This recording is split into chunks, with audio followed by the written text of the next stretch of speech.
Nabokov, en un ensayo, entre otras cosas interesantes, dice que hay dos clases de escritores. Uno, cuando lee algo que le gustó mucho, dice, qué bueno que alguien lo haya escrito.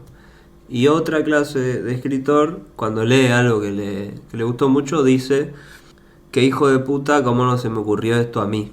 ¿Vos con cuál de esas dos posiciones te ubicás? Me ubico en el grupo de las personas que dice qué bueno que alguien haya escrito esto, pero no voy a decir que no tengo la otra voz. Me suena más fuerte, digamos, esta primera clasificación, porque creo que los últimos, no sé, los libros que voy leyendo los voy trabajando como de ese lugar, y porque además pienso que en la literatura hay lugar para todos y quiero hacer bandera de eso.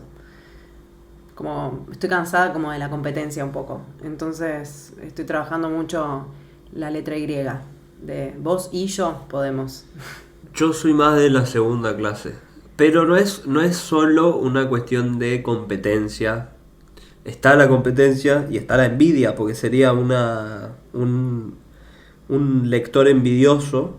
Pero el tema es que esa envidia, para mí, es un motor de la escritura, porque entonces uno dice, quiero escribir algo así. Hay otra envidia que es más complicada, que es que vos no querés que el otro escriba así de bien. Ah, entiendo.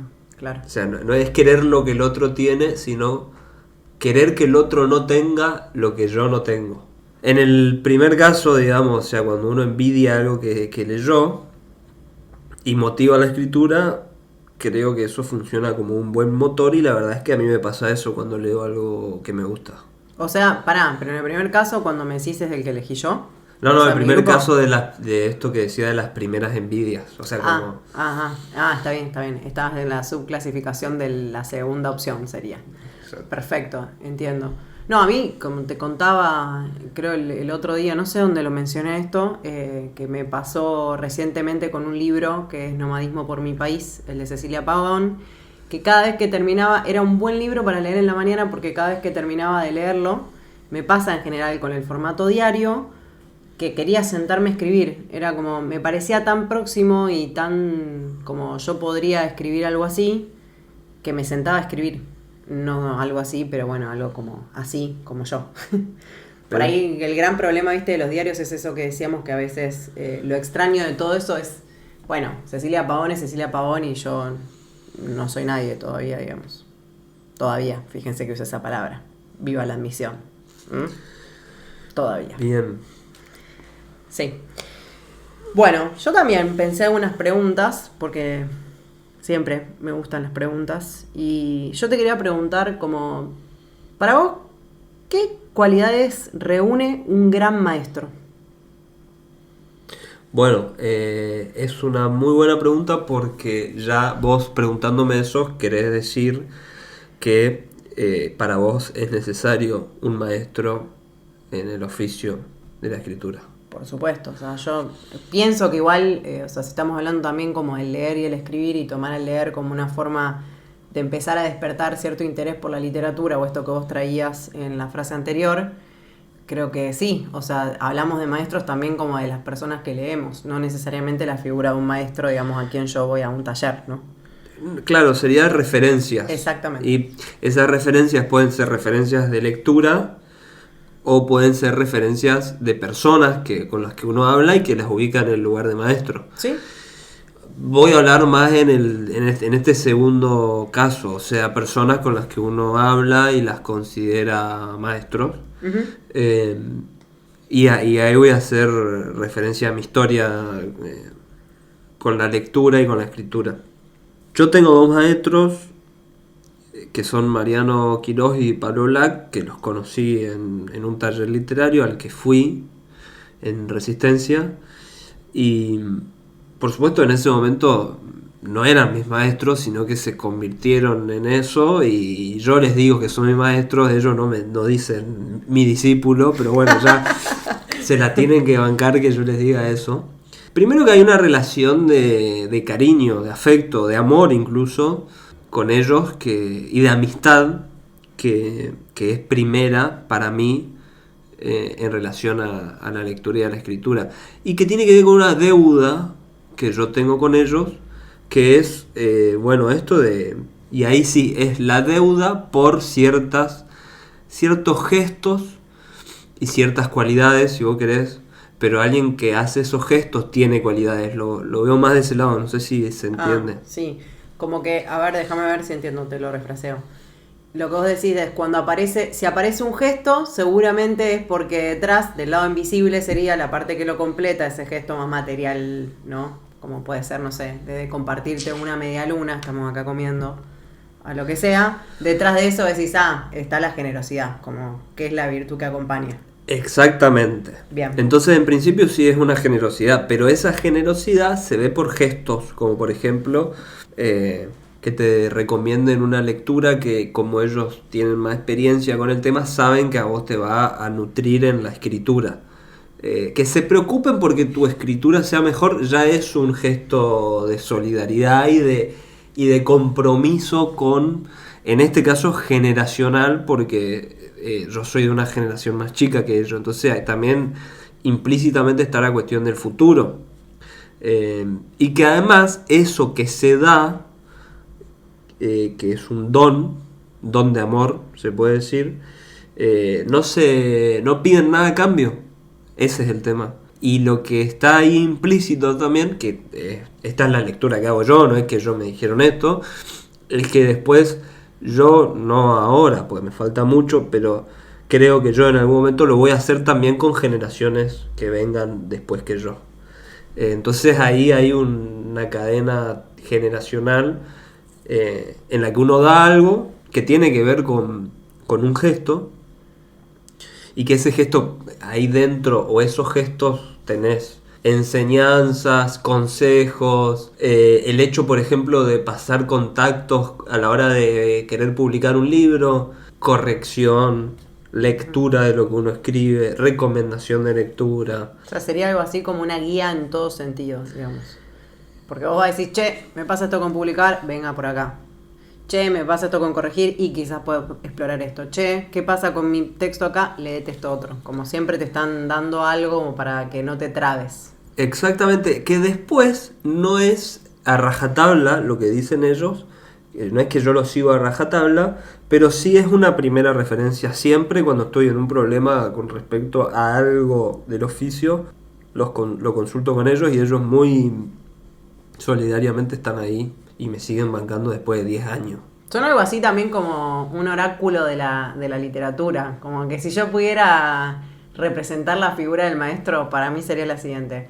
Hay un lugar que es no sé cómo se llama muy bien, la Piedra de la Verità, algo así, en Roma, que vos vas ahí, que supuestamente la gente metía la mano y cuando metía la mano era como que decías verdades. Ah, es muy bueno. Entonces para mí es como eso, es como viste también como cuando éramos chiquitos, bueno, no sé, vos sos más joven que yo, pero me acuerdo tipo en estas cosas, las leyendas del templo escondido y no sé qué, no sé cuánto, que siempre había como una especie así como de piedra gigante que hablaba, como una especie, entonces digo, estas serían como encarnaciones de la literatura, porque uno no puede hablar o sea, sí habla con los libros de alguna manera, pero no puede llamar al libro y decirle, hola libro, ¿cómo estás? Me está pasando esto. Claro. Qué lindo sería poder hacerlo. Sí, pero está difícil. Bueno, ¿y vos qué pensás de esto? ¿Cuáles son las cualidades? ¿Quiénes o quién están en el lugar de maestros para vos? Para mí esa fue una pregunta siempre difícil, porque vos sabés que a mí no me pasa que encuentro todo en un solo maestro. Bueno, vos tenés una dupla, que está bueno eso también. Sí fui, como vos decís, encontrando cualidades a lo largo del proceso y creo que lo mío es más como, tengo como un álbum de maestros, son figuritas que voy completando. Y dentro de eso, o sea, bueno, son, por ejemplo, el otro día estuvimos charlando con Agustín me enseñó un montón de cosas, vos me enseñaste un montón de cosas, o sea, hay gente, después, no sé, autores, digamos, ¿no? Pero, por ejemplo, también me gusta aprender de otros lugares que no son exclusivamente la literatura. Que por ahí eso, viste, bueno, no sé, en eso soy como menos tradicional si se quiere. Y dentro de eso, uno de los maestros que descubrí últimamente y que aprecio una cualidad que para mí es muy necesaria en un maestro y que, según tengo entendido, Eve Uhart también era así, es Mauricio Cartún. Cartún lo que tiene... Sabía que me iba a decir, lo pensé. Aparte de que un poco me gusta también el hijo, sabías eso también. Ya viste que en el mail del taller mandé también una referencia, cuando puedo hablo. Bueno. A ver si le llega este mensaje. No, por al favor. susodicho. Detrás del micrófono estoy colorada, aviso. Bueno, Mauricio Cartún, ¿cuál es la cualidad que yo le veo? Es que el otro día me di cuenta de algo que vengo trabajando también en mi rol como comunicadora, porque yo también tengo otro trabajo, digamos, que no tiene que ver con la literatura.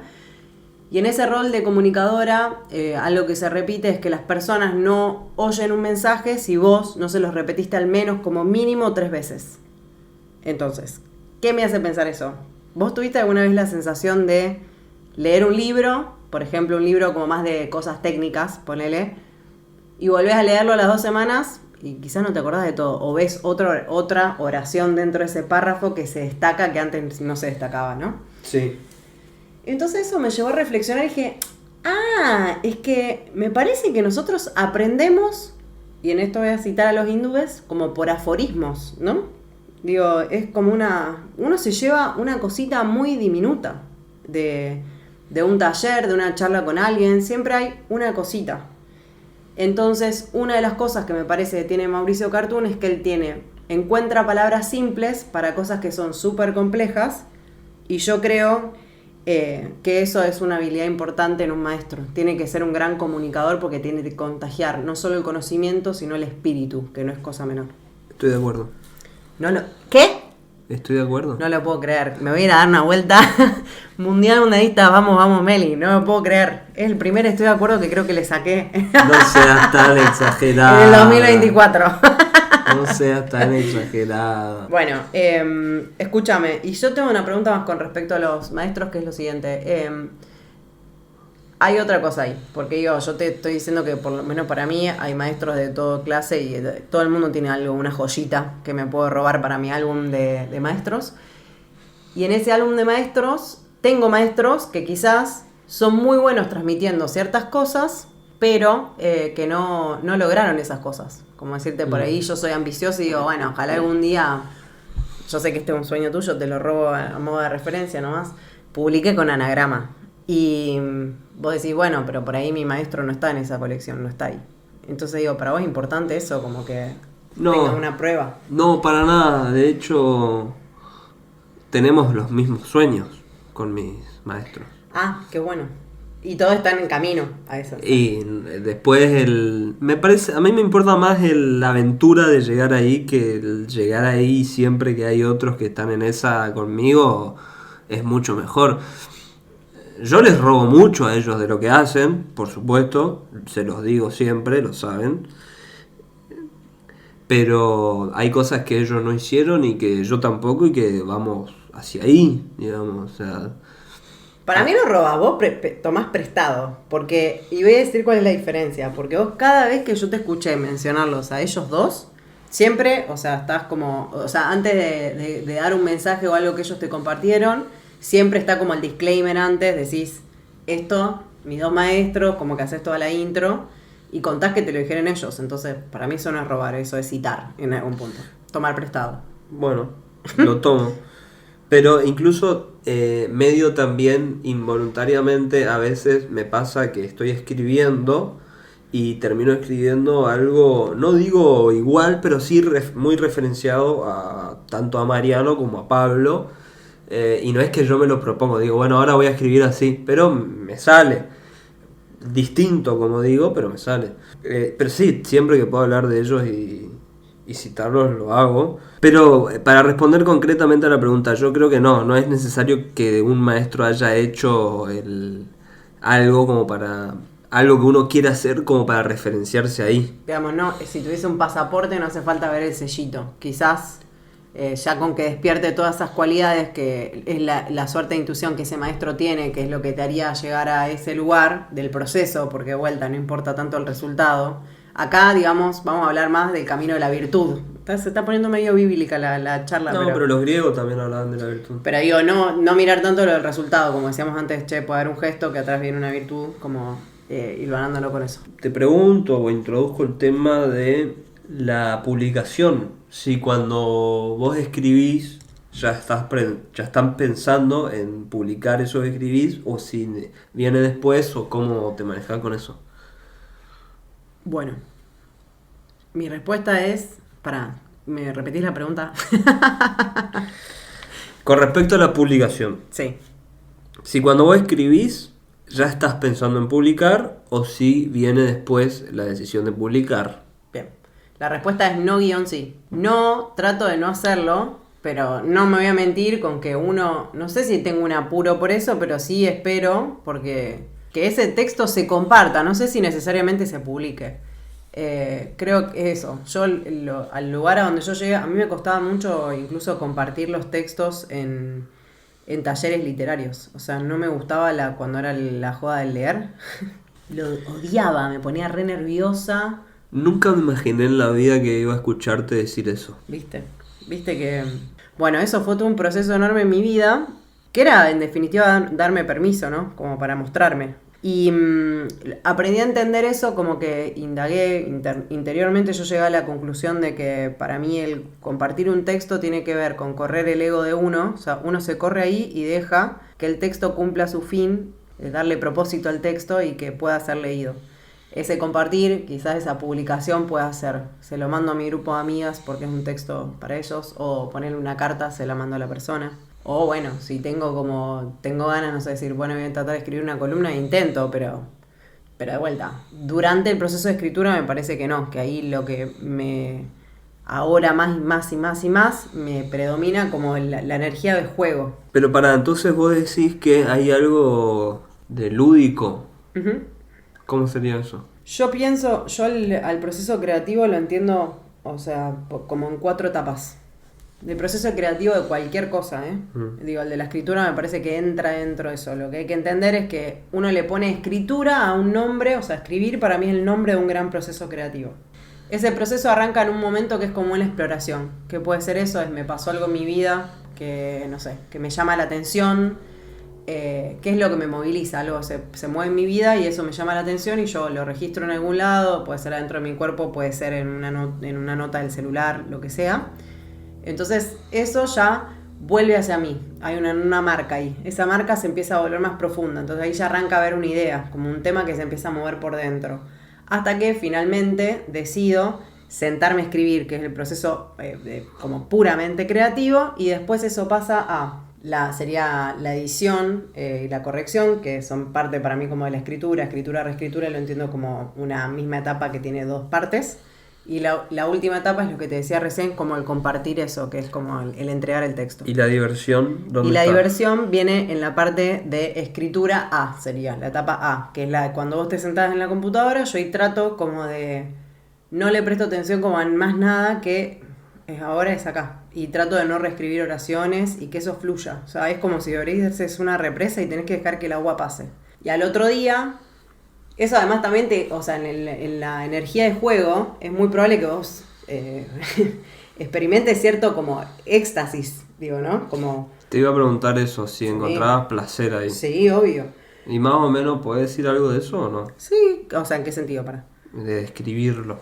¿Cómo en el sentido de escribirlo? ¿Cómo es? Describirlo. Hablo muy mal, gente, perdónenme, pero es así. No pasa nada. No sé decir podcast.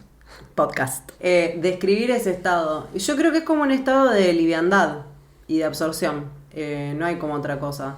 Sí, lo que pienso es que en ese estado hay un tiempo congelado. Como un tiempo, si tuviese que definirlo con los audios de WhatsApp, yo siento que ahí estoy ralentizada. Voy en 0,5x. Y estoy como con la cabeza absorta en una imagen. Hay una imagen que me está como chupando el cerebro. O sea, me lo imagino medio platillo volador arriba con un rayo. Imagínense una imagen, una foto gigante que tiene un tubo de luz que me abraza la cabeza. Entonces yo estoy ahí y me siento elevada, no me siento como triste ni mal, estoy ahí. Y eso va fluyendo y voy viendo cómo van pasando las cosas. Y todo me parece divertido y bueno en algún punto. Hay como una suerte de confianza. Aunque la historia sea trágica. Sí, estoy sintiendo que estoy siguiendo algo, estoy siguiendo una pista. Hay como algo ahí que yo estoy siguiendo. Entonces estoy como eso, tratando de seguir una voz que está en mi cabeza o una imagen o algo que se presentó. ¿Y nunca te dolió algo que sucedía con un personaje que vos estabas escribiendo? No, lo que me dolió es el proceso quizás previo a todo eso. No, yo te digo cuando estás escribiendo. No, porque no me pasó eso. O sea, nunca te encariñaste con un personaje que se moría o que se enfermaba o que le pasaba algo y vos decís, ¿por qué le pasa esto? Y te pone mal. No, porque no pierdo como el desdoblamiento entre el personaje y yo. Ah. ¿No? Que eso me parece que es una parte importante. Pero bueno, después de ese estado de éxtasis es importante también recalcar que al otro día, como Cartoon dice que vos escribís como así metafóricamente con la ginebra y corregís con el mate de la mañana, porque una vez que vos bajás de ese estado, ahí es donde tiene que venir el ser más terrenal del mundo, el más leído de todos, el más crítico y decirte, no loca, esto que pusiste está re mal escrito, volví a escribir esto, no funciona esto, y ahí uno tiene que tener una paciencia eterna. Bueno, vos sabés que nos vamos por otro lado, pero tiene que ver con el proceso de escritura. Que esto que vos decís que no lográs el desdoblamiento con el personaje. No me salgo del desdoblamiento. ¿Cómo se...? Vos para escribir un personaje, yo lo que pienso es, está Meli y está el personaje. Ajá. O sea, el escritor, una de las etapas, para mí dentro de su oficio, es entender ese desdoblamiento. Que es entender otro. o propiciar, digamos, que ese desdoblamiento suceda, que es, las cosas no te pasan a vos, le están pasando a ese personaje. Claro, tal cual, pero No. sucede, a mí me ha pasado que un personaje le pasaba alguna desgracia y a mí me dolía. ¿Se entiende? Sí. No porque me pase a mí, sino al personaje. Hay una anécdota muy buena de García Márquez, que estaba escribiendo 100 años de soledad, y creo que hay un cura, no me acuerdo ahora el apellido, que muere, y él grita, estaba su pareja abajo, su mujer abajo, y lo escucha gritar y dice, la puta madre, se me murió tal. Es buenísimo. Y llora el tipo. Claro. A mí me ha pasado eso muchas veces, porque te encariñas con un personaje y de repente hasta va solo ahí. El personaje va solo hasta su desgracia y te duele cuando le pasa. Pero por el efecto, yo había entendido mal lo que vos dijiste. Eso es justamente por el desdoblamiento, porque no te está pasando a vos, le pasa a ese personaje. Bueno, pero digo, puede haber como uno entra también como una suerte de atmósfera. Sí, escribí un montón de cosas tristes. Tengo, de hecho, o sea, la última novelita que escribí es sobre la soledad. Y eso para mí no fue fácil sacarlo. Pero en ese, como era por ahí, no sé, lo tenía más masticado. Quizás creo que me daba más tristeza cuando lo releía. Porque en ese estado por ahí lo que me ceda un poco como ese entusiasmo que me agarra. ¿Entendés? Estoy como triste, pero a la vez no. Por ahí todavía no escribí una historia tan buena, qué sé yo. No sé si tiene que ver con eso, pero ¿no te pasó, por ejemplo, en ese momento de éxtasis que vos decís, de escritura, que... Porque esta es otra pregunta que me parece a mí muy interesante, que es la construcción del personaje. ¿Cómo te manejás vos con eso? Y si no te pasó en ese momento de estar escribiendo que se te va de las manos el personaje, en el sentido de que empieza a actuar solo. Es medio psicótico decir esto y escucharlo, pero muchos escritores dan testimonio de eso, como tienen una idea que un personaje empieza a hacer tal cosa, después surge algo que no habías pensado antes y el personaje empieza como a actuar. Y es justo ahí donde a veces pasa que vos decís, ahora se me viene a morir o a enfermar o a lo que sea, y te pones mal. Sí, pero bueno, en esta, digo, si se te viene a morir o hay algo que no es, como que no es conveniente para el autor, sí para la historia. Claro, no, para la historia sí. Claro, entonces digo, desde ahí quizás lo que me da un poco de fiaca es como que sé que me estoy metiendo en una. Como digo, ahora cómo salgo de todo este quilombo. O sea, todo lo que va a requerir. Ahora estoy trabada como en una parte de una historia en la que yo ya vi el final, pero tengo que hacer como todo el abanico de un personaje que se muestre varias veces para que ese final sea creíble. Y entonces estoy trabada, o sea, todos los días abro el documento, leo el último párrafo y digo, todavía no estoy lista, y me voy.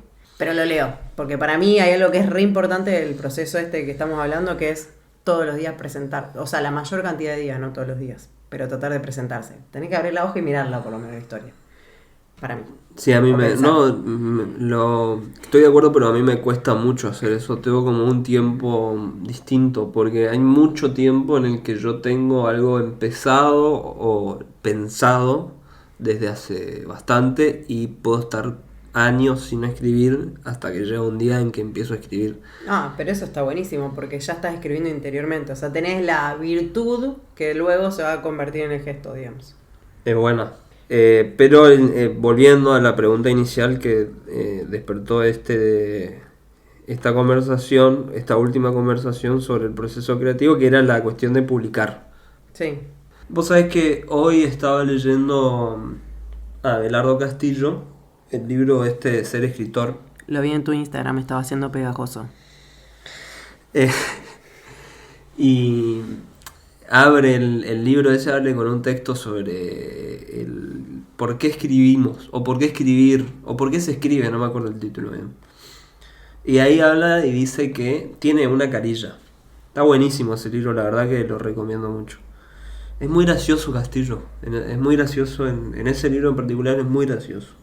Qué bien que me cae la gente graciosa, por favor. Y es difícil, vos sabés que yo creo que ser serio en un tema, o al hablar, no es antónimo de ser gracioso o reírse. En realidad de reírse, porque no es ser gracioso, sino es poder reírse de eso serio. No creo que solemne sea lo mismo que serio, ¿entendés? Entonces se confunde lo serio con lo solemne, y en realidad lo lindo de hablar de algo en serio es poder reírte de eso. Y Castillo lo logra muy bien en ese libro. Entonces dice que un escritor es alguien tímido, o sea, hiper tímido, que es esto que vos decías de que te da vergüenza leer en el taller lo que escribía, y alguien que no comunica, que no sabe hablar. En realidad está escribiendo un texto sobre la imposibilidad de hablar y la posibilidad de escribir. Uh-huh. Entonces él dice que se escribe, el escritor escribe ficciones porque a través de sus historias y sus personajes comunica cosas que no puede comunicar hablando. Y pone un ejemplo muy bueno, que dice que él vio una serie sobre Shakespeare, o una película sobre Shakespeare, donde hay una mujer de la que Shakespeare está enamorado, y la mujer le dice, decime cosas como Romeo, como le dice Romeo a Julieta, le dice la mina esta. Y Shakespeare, que había escrito eso, y no solo eso, sino otras tragedias románticas, le pregunta a uno de los actores cómo se habla con una mujer en la vida real. Y termina el texto diciendo, y yo me imagino que Shakespeare era así, en serio. O sea, ¿te pasa eso que vos comunicás cuando escribís? Sí. Para mí la literatura es una forma de comunicación. Creo que personalmente, ¿vos dirías que yo soy tímida? Diría que parece que no, pero que en realidad sí. Sí. Yo creo que todos tenemos como esos dos polos. Entonces, lo que para mí te da la literatura es la libertad.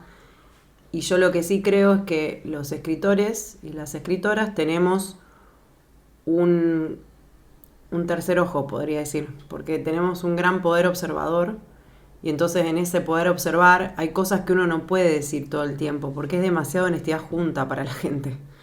Entonces, cuando uno hace silencio, en ese espacio elige no hablar. Y en ese silencio, muchas veces lo que capta en ese silencio después también se vuelca, digamos, en ese silencio también de cuando uno está ya sentado en su computadora escribiendo, digamos, en ese momento de soledad, ¿no? Creo que eso también como que aplica. Porque si no, uno diría, bueno, entonces solamente los introvertidos pueden como escribir. O la gente que es muy, muy tímida. Y yo no lo creo así. Yo creo que hay temas y temas. A mí me pasa eso. Que es un lugar en el que por ahí puedo encontrar un poco más de honestidad o organizar ciertas cosas que me ayudan a entender estructuras mías, sobre todo, ¿no? Y eso. ¿A vos qué te pasa con eso? ¿Vos te considerás tímido? O sea que cuando leía eso pensaba, en realidad soy muy tímido, pero últimamente estoy haciendo muchas cosas, actividades que implican que hable enfrente de mucha gente, o enfrente de gente, no importa si es mucha o poca. Y me cuesta, siempre me pongo re nervioso, vos lo sabés, lo hemos hablado mucho, incluso después de hablar sigo estando nervioso, ahora estoy nervioso. Soy tímido, pero igual hablo. Esa es la... Es buena esa. Yo pero pensaba, digo, pará, ¿y no sería mejor como tomando las palabras del maestro, pero reformulándolas un poco? Por ahí puede ser, en lugar de una persona que es tímida, para mí la palabra es reservada.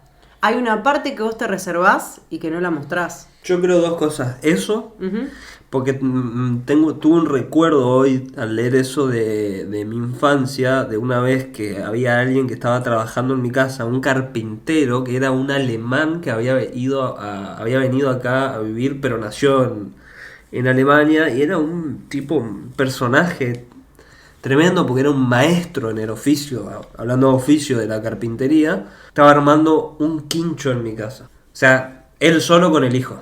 Y el tipo era un medio facho, ¿viste? Entonces, y gorila. Entonces yo habré tenido 12 años y él hace un comentario ahí enfrente de nosotros, de toda la familia, gorila, y yo le quise contestar, pero no me animé a decirle porque no sabía qué decirle. Y cuando el tipo se va y yo pienso, digo, le tendría que haber dicho esto. Y así, y de esta manera, y con este fundamento, por esto. Entonces me pasa mucho eso, que es que yo necesito otro tiempo para decir las cosas. Claro. Y creo que la escritura está en eso. Sí, lo hablamos el otro día, que era esa cuestión también de la media res. Y de la carta. Y de la carta. Como que es digo, media res en el sentido de, esto le decía Chekhov, que es no estar viviendo esa emoción, porque si vos estás tomado por ejemplo, un enojo gigante, sos ese enojo, no hay un espacio para poder explicar cómo es eso desde afuera. Y lo que nosotros necesitamos es tener ese punto observador para poder volcarlo sobre la hoja, creo. Claro, eso lo dice María Moreno en el ensayo. También. Y otra cosa, eso por un lado, y otra cosa, que sí me pasa,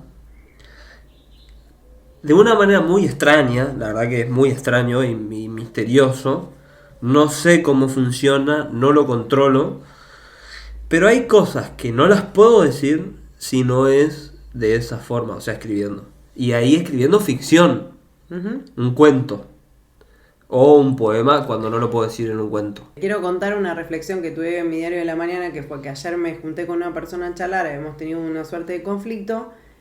Y una vez que pasaron esas emociones a lo largo de la semana, porque había sido por ahí más al principio de semana, me volví con la sensación de qué distinta es una charla cuando uno puede ir, o sea, cuando se trata acerca de las cosas profundas en serio. Como ahí no hay casi movimiento y es como un lugar bastante neutro, que yo a lo neutro también lo asocio como a lo pacífico, ¿no?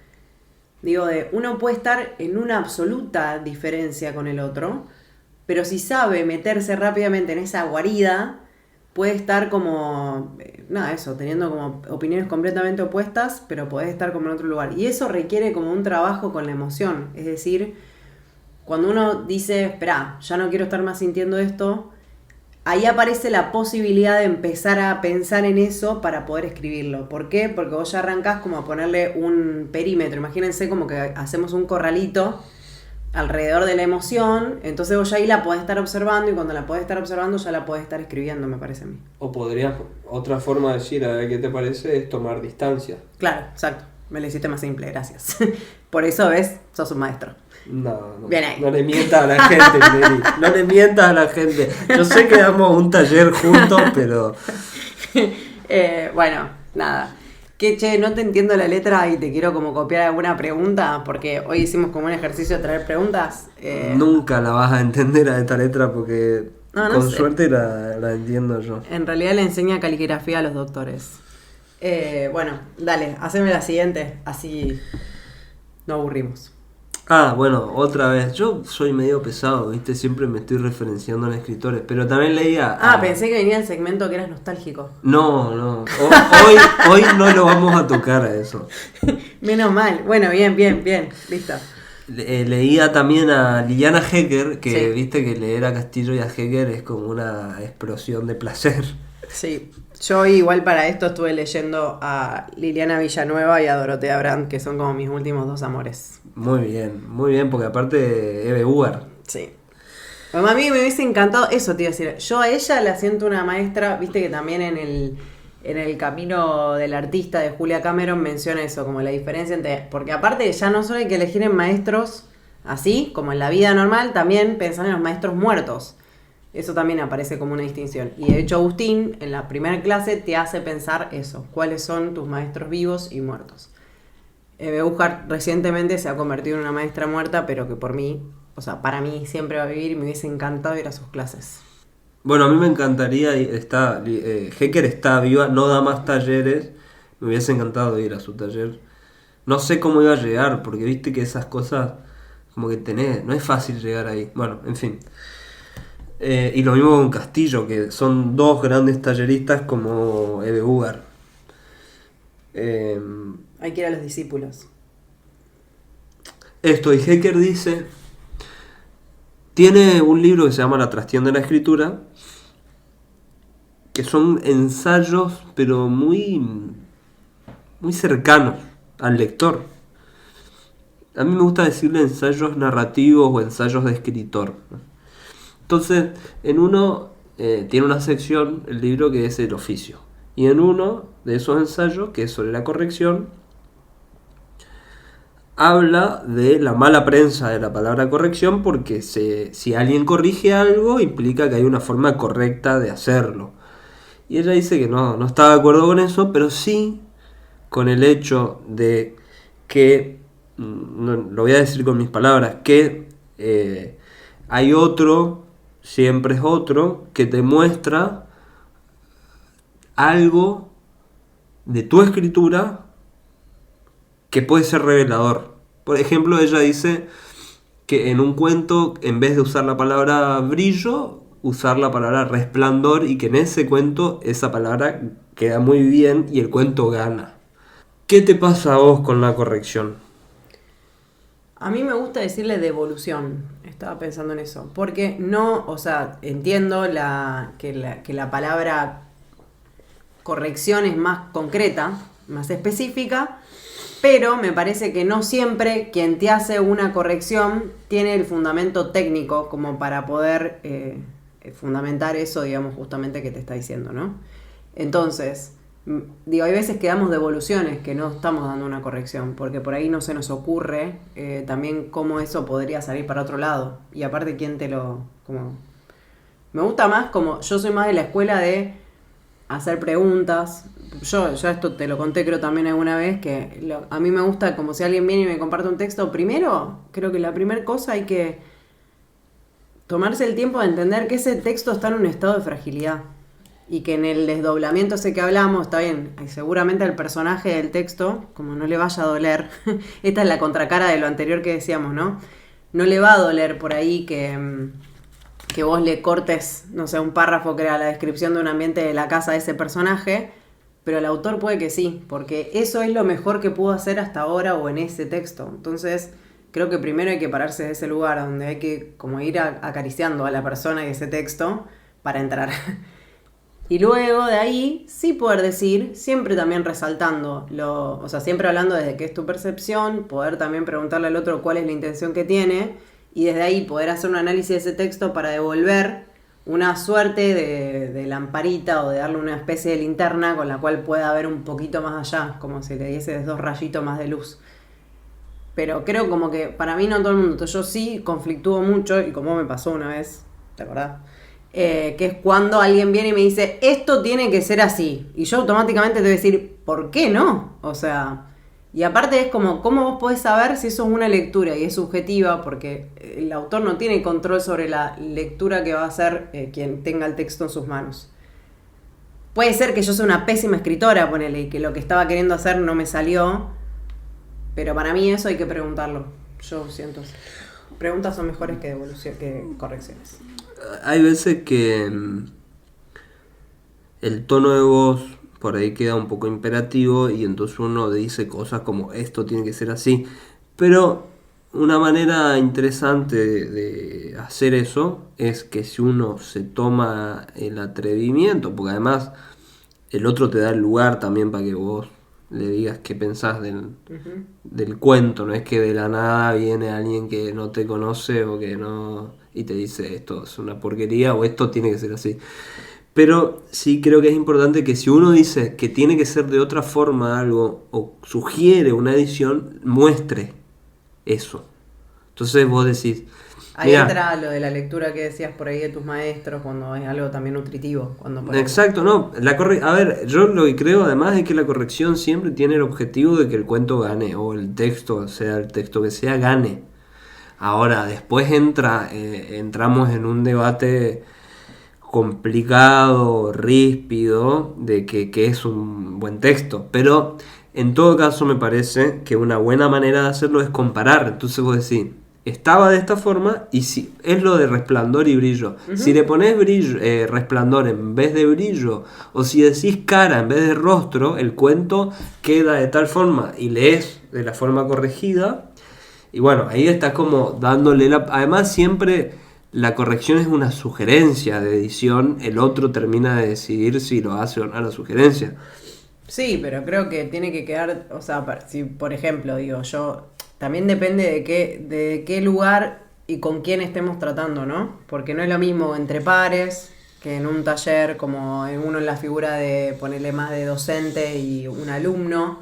Entonces sí, yo personalmente lo que pienso es, y todo eso también, una pregunta importante es, ¿estamos en un contexto en el cual se está presuponiendo que la persona está esperando la devolución o yo estoy pensando que la persona está esperando la devolución y se la voy a como a encajar, ¿entendés? La cara. Como de alguna forma como decirle, pasó esto, o esto leí, esto es lo que te quiero decir. Como vuelta y preparar el terreno. Y pienso que es re importante en esto de ser buenos comunicadores, porque también nos va a hacer bien para nuestra literatura, es aprender estrategias de comunicación también para dar buenas devoluciones, y eso también es un vínculo que se va haciendo con el otro. Yo te cuento que con Ana Clara Ana Clara es una amiga mía, ella es poeta, Ana Clara Pugliese, y con ella tenemos un grupo que se llama Club de Lectura y nos mandamos textos. Y al principio, cuando todavía no sabíamos qué era cómo escribíamos cada uno, qué era lo que cada una quería, las devoluciones quizá eran mucho más cuidaditas, ¿entendés? Y después eso se fue profundizando ese vínculo como de corrección mutua. Y hoy en día es como que yo le mandaba por ahí un audio o ella me mandaba un audio a mí y me decía, mirá, no, la verdad esto no me convence, no sé. Y ya es cuando está la confianza establecida y uno sabe que el otro está entendiendo como por dónde va y que te cuida un montón de veces, uno también le deja como, bueno, puedes hacerlo. Y te quedan eso y también nos devolvemos cosas de como, de una lo voy a pensar, cosas que se cambian, cosas que no, pero es importante sí, o sea, está bueno esto, como que se abra el espacio para hablar sobre el texto y permitir que la gente te diga algo. Sí, igual vos sabés que a mí me pasa con esto que me gusta mucho hacer chistes, entonces por ahí yo en los talleres, sobre todo con la gente que tengo más confianza, hago chistes, entonces exagero la corrección o digo esto es una porquería, ¿por qué traes esto acá? Pero no lo digo en serio, ¿entendés? O sea, lo digo en serio pero con humor. Y eso permite que no sea solemne, porque si no también queda como algo solemne. Sí. Entonces, para mí es importante que te corrijan, es muy importante, de hecho es fundamental, de hecho no creo que exista alguien que no corrige sus textos por otros. O sea, que otros corrigen sus textos. No, es que además para mí es imposible la autocorrección interna. O sea, ahí no, porque uno no es consciente tampoco muchas veces de qué es lo que está haciendo. Y esa justamente es la parte reveladora, que otro viene y te completa la forma. Es como que todo el espacio en blanco se completa con algo que lo va a poner quien lo lee. Sí, lo que pasa es que hay que saber con quién, nada más. Exacto. El tema es con quién. No, y después por ahí ponerle algo que a mí me pasa, que te quiero preguntar también, ya que estamos en el tema, es, a mí me cuesta mucho esta cuestión de en todos los aspectos. Como ya estoy en un momento en el que estoy quizá más estable, digamos, como persona. Entonces, cuando vienen con ciertas evoluciones, me dicen, quizá hay algo que yo quiero hacer distinto al resto. Y no me están fundamentando, no, porque esto pierde potencia. Me pasó hace poco con un texto que escribí para ir al ciclo este en el que me habían invitado ahí también en el Trocadero, Escualo. Ciclo de literatura y tango, recomendado. Y cuando me pasa, o sea, escribí el texto y tenía otro final. Y a mí me gustaba un poco, yo sabía que era extraño el final, que no era lo que más cerraba, ¿entendés? Entonces ahí me debatí un montón de tiempo, pero te quiero contar cómo fue que decidí sacarlo. ¿Por qué decidí sacarlo? Digamos, no fue tanto por ahí por el comentario, fue porque en un momento tuve como que vaciarme yo y volver a leer el texto otra vez y conectar como con la sensación física que me traía el texto, viste que hay como una música, y el texto se sentía que tenía que terminar un párrafo antes. Entonces ahí dije, el texto está hablando, a esto sí yo le hago caso, y ahí me quedo. Y para ir cerrando, porque sin querer hemos llegado casi a la hora de grabación, increíblemente, muy bien vos y yo. Vos y yo, ahora que trabajo la Y. ¿Cuáles son las etapas que considerás que ya transitaste en tu oficio? ¿Y cómo te das cuenta que entras en una etapa nueva? O si no tenés tan en claro eso, quizás es ¿qué es lo último que me podés mencionar que destrabaste o que te hizo sentir, esto es una parte nueva en mi proceso? Me pasa que ha cambiado mucho mi relación con la literatura en general, o sea, tanto como el trabajo de escribir y el oficio, pero también con la lectura, también con el tiempo, también con la cantidad de tiempo de escribir y de leer. Pero puntualmente me pasó hace muy poco que cerré una novelita y... Borrador, un primer borrador. Exacto, pero recontra corregido, lo corregí con Mariano, con Pablo, con Manuel Díaz, que un segundo borrador entonces. Sí. No, como ya... Me mató la aclaración de recontra corregido el borrador. Sí. Un segundo borrador. Y entonces, una vez que terminé con eso, retomé un proyecto de novela que tengo ahí hace varios años, que tenía una página, pero tengo toda la idea, digamos, trabajando en la cabeza. Y me pasó que por primera vez empecé a escribir sin una exigencia extrema, incluso en el primer borrador. Y ahí me di cuenta de que yo en el primer borrador ya tenía una exigencia de frases bien construidas, de no usar palabras terminadas en mente, no usar gerundios, que sea lindo ya de entrada. Entonces ahí dije, bueno, intento que la cosa fluya. Y se me soltó la mano y bueno, dije, después corrijo, hablando de la corrección. Después corrijo, incluso, porque ¿qué pasa? Vos cuando escribís así, tenés que darle vos una lectura y una corrección antes de mandarlo. Por supuesto. Yo no hacía eso. Yo me preocupaba mucho para que en la primera escritura eso esté bien y mandarlo. Son dos maneras distintas. Sí. Entonces, ¿qué cambió? Eso. Y los últimos. Seguramente, probablemente, no sé. Digo, ese texto se lea también como mucho más fluido, como que algo debe tener de eso. Se siente. Bueno, ojalá si querés, que sí. Más que abierta a corregírtelo. Lo voy a pensar. ¿Y vos qué y a mí, yo creo que un poco esto lo conté el otro día en un ciclo ahí que estuve en la Biblia Alfonsina. Re lindo estuvo eso. Que me di cuenta a través de los textos que trabajé este año mucho el desdoblamiento. Todos mis textos, o por lo menos gran parte de ellos, se trataban como de un... era de doblamiento de una persona. Por ejemplo, hay uno que se llama Coral, en el cual es como está la persona que está a punto de terminar sus vacaciones y esa otra persona que fue durante las vacaciones, la persona que trabaja como quien es en el trabajo y la persona real detrás de ese... Entonces, un poco leyendo acerca de eso, dije, bueno, se ve que estoy como trabajando eso, cómo es el lugar de la observación, cómo se hace eso, y bueno, no sé, desde ese lugar estoy yendo, y bueno, ahora estoy empezando para mí a trabajar más en las estructuras. Que la estructura, igual lo que es extraño eso, no sé si a vos te pasa, es como que lo complejo para mí la estructura es que yo tenía una idea acerca de cómo debía ser la estructura, ¿entendés? Primero tengo una pregunta, ¿qué considerás que es la estructura? Es una pregunta difícil. La estructura para mí es lo que organiza el texto. Sí, eso, hay un orden en el texto y para mí eso es lo que organiza el texto. Es el lugar para donde fluye, serían como las vías por las que va el texto. Que la estructura emerge junto con la escritura. Ajá. Yo antes lo que pensaba decía en mi cabeza, porque lo ensayé hace en un momento, que no me funcionó claramente, escribía y hacía como bocetos de los capítulos, ¿viste? Y decía, bueno, acá va a hablar de tal cosa, acá de otra cosa, acá no sé qué. Después, gracias al misterio, gran fuerza que amamos, nunca pasaba todo eso. Entonces yo me quedé y decía, ay, pero no entiendo, o sea, ¿cómo hacen las personas?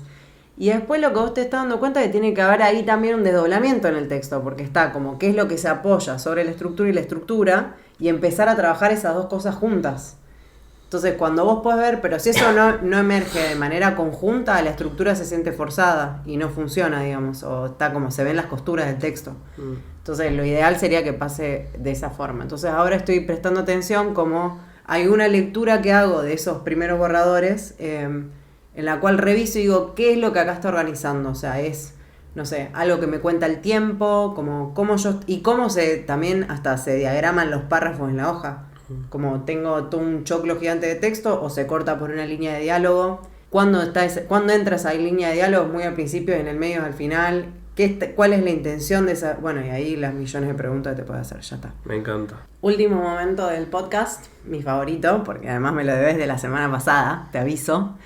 O del anterior, no me acuerdo ya cuándo grabamos. Bueno, ¿cuál es tu postdata? Perdón, están entrando en el edificio y se escuchan pitidos de contestador automático, pero es una puerta. Mi postdata es P.D.